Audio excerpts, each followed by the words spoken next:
Yo, what is up, guys? So we have a first place vampire deck taking place in the OCG, but this is actually pretty interesting. Only opting to run one Max C here, but keep in mind, guys, OCG does have a smaller player base, so sometimes things do slip through, but nonetheless, Halloween's coming up, so I think a lot of people will be excited to mess around with some vampires and stuff, so this can maybe give you guys a good start or a good core that you guys can build off of. But I would say at the end of the day, probably not going to be considered a very competitive deck, but nonetheless, it is a first place deck profile for my Seagull Kesennuma tournament. But anyways, let's go ahead and jump into the deck profile, because it's been so long since we even talked about vampires. If you guys are interested in gameplay, I have some gameplay of the new vampire stuff, which is obviously this stuff as well, in action.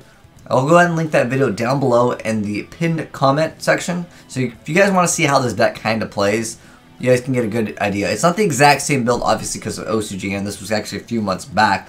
But nonetheless, vampires. I think a lot of people like it. But dude, he's crazy. Playing 3 copies of Shadow Vampire. But anyways, let's go ahead and get started with the deck profile. But anyways, keep in mind it is OCG. You might have to make some changes for the TCG. Obviously, you can run like the triple solemns and add in maybe like an Ash forehead, and you'll be good for the Maxi swap, or a Ghost Ogre, or a Baylor, whatever the case may be. But anyways, OCG deck profile. But anyways, first off, 3 copies of Vampire Familiar. We have 3 copies of Vampire Brood, 1 copy of Maxi, 2 copies of Vampire Sorcerer, 3 copies of the Shiranui card. Basically gives you a really, really big start, especially with like Unizombie. They just work so well with each other. But anyways, Vampire Frolin, we got 3 copies of her. 3 copies of Shadow Vampire, which, I mean, like I said, that's like Brick City, but, can technically be good in the right hands because, Crimson Knight Vampire Bram is still a really good card. It's kind of one of those cards that comes down, people are like, wait, what the heck is that? Snatch stealing monsters out of the graveyard. But anyways, next up, Vampire Scarlet. We got, or it's actually named Scourge in the OCG. Let me go ahead and actually do that. It's the Scourge, or Scarlet Sword is the actual name in the TCG. I know it says something different. I just wanted to like double check on that, what the name was. So if any of you guys were searching it up. But anyways, next up we have a Vampire Red Baron. And we got 2 copies of Ash Blossom, 3 copies of Unizombie. So this is kind of like a zombie-oriented deck, especially with Needle Fiber, which is kind of an important card for the TCG, which we don't have yet. But yeah, Unizombie is just absolutely amazing, especially with Cypher and Loader, make a reset in your plays. Surprising that I didn't see like Mizuki in here. I've seen a lot of builds mess around with that as well. But next up, we got 1 Foolish, 1 copy of Vampire's Domain. I know it says Territory. It's one of those like translation things that it got changed, but they kept the image on GOPRO.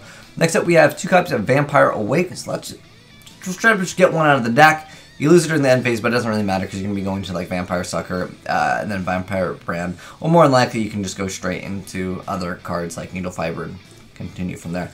Next up, this is actually an interesting build. I've seen a few decks run this in the OCG. I think it bleeds over the TCG as well, where DevPRO's main deck triple anti-spell Fragrance. Because this guy, he only has 2 spell cards. And then we have 3 copies of Vampire Domination, so that's going to be able to stop whatever you want. And then if it was a monster, you can actually gain some extra life points. Kind of nice. Then since he's running 3 copies of Domination over here, you're going to be able to kind of heal up when you pay with your 6 Solemns. He just went and decided to max out on all the Solemns here. But like I said, Vampire Domination can help you gain some extra life points.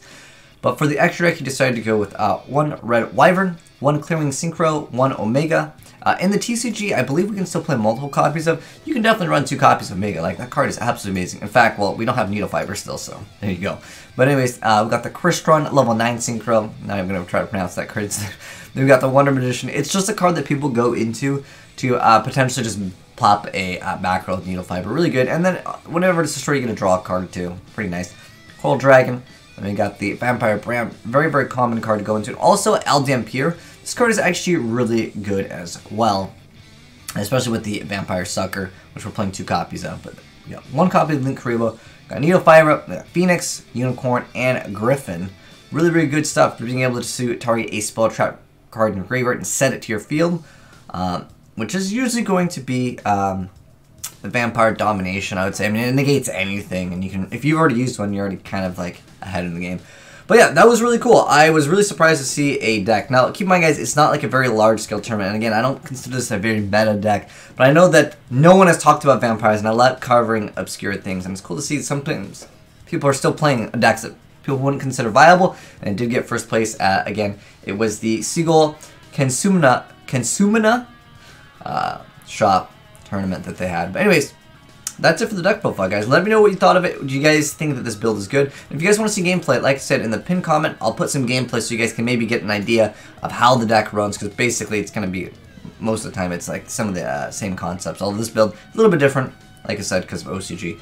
But anyways, thanks for watching, guys. Hopefully you enjoyed the vid. If you did, drop a like on it. And if you're new to the channel, hit the subscribe button to see more new, unique Yu-Gi-Oh! Deck profiles just like this one. Thanks for watching, guys. I'm signing out.